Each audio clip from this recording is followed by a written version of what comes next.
बिस्मिल्लाहिर्रहमानिर्रहीम। अस्सलाम वालेकुम दोस्तों, आप देख रहे हैं वर्ल्ड वीज़ा यूट्यूब चैनल। मेरा नाम है सईद।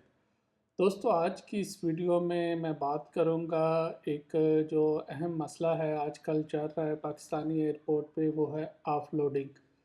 इसमें जो सोशल मीडिया पे चल रहा है या जो एक्चुअल एयरपोर्ट पे हो रहा है, इसके बारे में मैं बात करूंगा। और दूसरा, ऑफलोडिंग क्या होती है, इसके बारे में बात करेंगे। तीसरा, ऑफलोड कौन करता है। और चौथा कि ऑफलोड कौन हो सकता है। और आखिर में बात करेंगे कि हम ऑफलोडिंग से कैसे बच सकते हैं। तो सबसे पहले तो मैं अपना पर्सनल एक्सपीरियंस बयान कर दूं। अभी रिसेंटली मैंने ट्रैवल किया इस्लामाबाद एयरपोर्ट से बेल्जियम के लिए। तो बोर्डिंग पास से लेके इमिग्रेशन जो क्लियरेंस है वहाँ तक कोई इशू नहीं हुआ। जब मैं अपनी बात करता हूँ तो मेरा केस थोड़ा डिफरेंट है। उसकी वजह ये है कि मैं रेगुलर ट्रैवलर हूँ, लेकिन जो मैंने वहाँ पे देखा, कोई भी कतर एयर से मैंने ट्रैवल किया, किसी भी पैसेंजर को ऐसा नहीं था कि जिसको बोर्डिंग पास नहीं मिला। ऑलमोस्ट सबको बोर्डिंग पास मिला। उसके अलावा एयरलाइंस का जो पैसेंजर थे वो इमिग्रेशन करवा रहे थे, तो वहाँ पे भी मैंने देखा कोई भी किसी भी बंदे को जो अलग से लेके जाते हैं, जहाँ पे जाके मज़ीद उससे इंटरव्यू किया जाता है या उसको ऑफलोडिंग के लिए लेके जाते हैं, किसी भी पैसेंजर को मेरे सामने नहीं लेके जाया गया। तो ये तो है मौजूदा सूरत हाल, यानी सब कुछ स्मूथ था, कोई उसमें इशू नहीं था, सब कुछ नॉर्मल था। अब बात करते हैं ऑफलोडिंग क्या होती है। ऑफलोडिंग ये होती है कि जब आप एयरपोर्ट पे जाते हैं, बोर्डिंग पास मिल गया, बोर्डिंग पास के बाद फिर आपने नेक्स्ट काउंटर पे जाना होता है। वो होता है इमिग्रेशन काउंटर। वहाँ पे एफआईए के एहलकार बैठे होते हैं। वो आपके जो पासपोर्ट है स्कैन करते हैं, वीज़ा वगैरह चेक करते हैं, बाकी सारे डॉक्यूमेंट चेक करते हैं। सब कुछ ओके है तो आपसे कुछ एक दो सवाल पूछ के आपको जो एग्ज़िट की स्टैंप लगा देते हैं। तो फिर आप आगे वेटिंग एरिया में चले जाते हैं। वहाँ पे आपका जो मुतलका गेट होता है, वहाँ पे जाके बैठ के आप बोर्डिंग का वेट करते हैं, और ये सारा प्रोसेस होता है।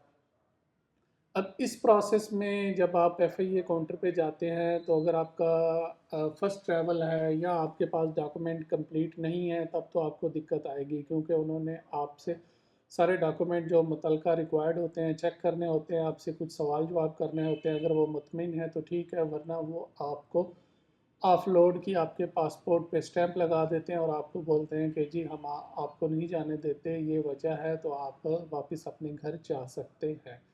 तो ये तो होती है ऑफलोडिंग। और ऑफलोडिंग कौन करता है? ये करप्रेशन ऑफिसर हैं, एफआईए के जो एहलकार हैं वो करते हैं, अगर आपके डॉक्यूमेंट कंप्लीट ना हो, क्योंकि वो भी देखें जॉब कर रहे हैं। उनका भी ये काम है कि आप अगर एक मुल्क से दूसरे मुल्क जा रहे हैं तो आपके पास डॉक्यूमेंट कंप्लीट है, आपके पास मुतलका वीज़ा है, आपके पास जो रिक्वायर्ड डॉक्यूमेंट हैं आपके वीज़े से मुतल्लक वो सारे मौजूद हैं, तब तो आपको वो जाने देते हैं। अगर नहीं है तो वो आपको ऑफलोड कर देते हैं। ज़ाहिर है उनकी भी मजबूरी है, वो भी किसी को जवाबदेह हैं, वो भी जॉब करते हैं।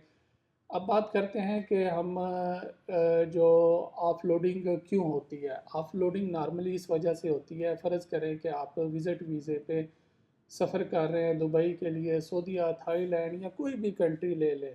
तो सबसे पहले विज़िट वीज़ा जिस तरह आपने लिया, आपने वो सारे डॉक्यूमेंट दिए, चाहे ख़ुद लिया या कंसल्टेंट के थ्रू आपने अप्लाई किया, तब एम्बेसी ने आपको वीज़ा दे दिया। इसी तरह जब आपने सफ़र करना है तो जो भी मुतलका मुल्क है उसके लिए आप चेक करें कि रिक्वायर्ड डॉक्यूमेंट क्या क्या है। फ़र्ज़ करें आपने पाकिस्तान से ट्रैवल करना है तुर्की के लिए, तो सबसे पहले आपके लिए विज़िट वीज़ा के लिए क्या क्या चीज़ें चाहिए। सबसे पहले आपके पास रिटर्न टिकट होना चाहिए। फिर उसके बाद अगर 7 दिन के लिए जा रहे हैं, 10 दिन के लिए जा रहे हैं, उतना आपके पास होटल होना चाहिए और उस हिसाब से आपके पास पैसे होने चाहिए। और उसके अलावा फिर इमिग्रेशन ऑफिसर जो एफआईए के एहलकार हैं, आपसे जो भी सवाल पूछते हैं, आपसे प्रोफेशन से रिलेटेड, आपकी जॉब से रिलेटेड, वो आपके पास होनी चाहिए। कुछ कैटेगरी ऐसी हैं जैसे कि गवर्नमेंट एम्प्लॉई हैं, अगर वो सफ़र कर रहे हैं तो उनको हर ट्रैवल पे एनओसी चाहिए होता है, जो उस भी इदारे में वो काम करते हैं, कि उनको कोई एतराज़ नहीं इनके ओवरसीज़ सफ़र पे। ये कुछ जो इंडिविजुअल केस टू केस चीज़ें वेरी करती हैं, कुछ चीज़ें एक्स्ट्रा होती हैं, कुछ चीज़ें जो नॉर्मल रूटीन में जो सबको चाहिए ही चाहिए वो होता है। आपका पासपोर्ट हो गया, उसके अलावा रिटर्न टिकट हो गया, वैलिड वीज़ा हो गया, और उसके अलावा जो होटल हो गया आपका, اور کچھ کنٹری میں آپ کو ہوٹل نہیں چاہیے ہوتا ہے. فرض جیسے کہ آپ موسٹلی US سے ٹریول کرتے ہیں, آپ کا وہاں پہ عزیز رشتہ دار ہے, تو آپ ان کا ایڈریس آپ کے پاس ہونا چاہیے, فون نمبر ہونا چاہیے. کچھ کنٹری میں جیسے شنگن زون کی کنٹری ہے, وہاں موسٹلی جو ہے ہوٹل ہی مانگا جاتا ہے, تو وہ آپ کے پاس ہونا چاہیے. تو اس لیے جہاں بھی آپ ٹریول کر رہے ہیں آپ کے پاس متعلقہ ڈاکومنٹ ہو تو تبھی اس صورت میں آپ آف لوڈنگ سے بچ سکتے ہیں. ادروائز اگر آپ کے پاس ڈاکومنٹ کمپلیٹ نہیں ہے, اور اس میں لاسٹ میں ایک چیز اور بتا دوں, کچھ ایریا جو ہیں وہ ہائی رسک ایریا ہے. جیسا کہ اگر میں پنجاب کی بات کروں تو اس میں 3-4 اضلاع ایسے ہیں کہ ان کے جب رہائشی سفر کرتے ہیں تو ان کی تھوڑا زیادہ جانچ پڑتال ہوتی ہے, کیونکہ ان کا جو ہائی رسک ایریا ہے وہاں سے جو الیگل امیگریشن ہے یا جو غیر قانونی طریقے سے لوگ باہر جاتے ہیں ان ایریا کی بدقسمتی سے زیادہ ہے, تو اس وجہ سے ان کی جو چھان بین ہے وہ زیادہ ہوتی ہے. تو اس لیے اگر آپ سبھی وہ جانتے ہیں, نام میں یہاں کسی شہر کا نہیں لیتا, لوگ ناراض نہ ہو جائیں, تو وہ آپ جانتے ہیں کہ وہ کون سے شہر ہیں. تو اگر آپ کا تعلق ان شہروں سے ہے تو آپ تھوڑی کوشش زیادہ کریں کہ اپنے ڈاکومنٹ پہ زیادہ فوکس کریں جب آپ نے ٹریول کرنا ہے. اسپیشلی اگر آپ فرسٹ ٹائم ٹریول کر رہے ہیں تو آپ کے پاس کمپلیٹ ڈاکومنٹ ہونے چاہیے, کیونکہ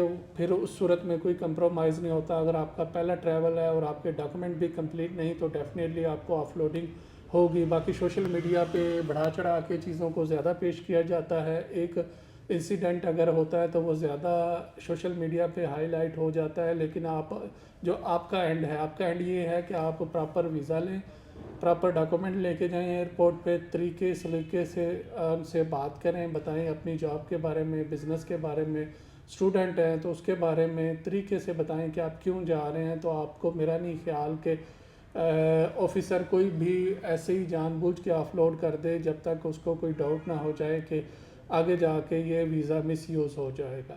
اگر آپ کا اس ویڈیو سے ریلیٹڈ کوئی بھی سوال ہے تو آپ کمنٹس کر سکتے ہیں, میں کوشش کروں گا کہ آپ کے سوالوں کا جتنی جلدی ہو سکے جواب دے سکوں. Thank you very much.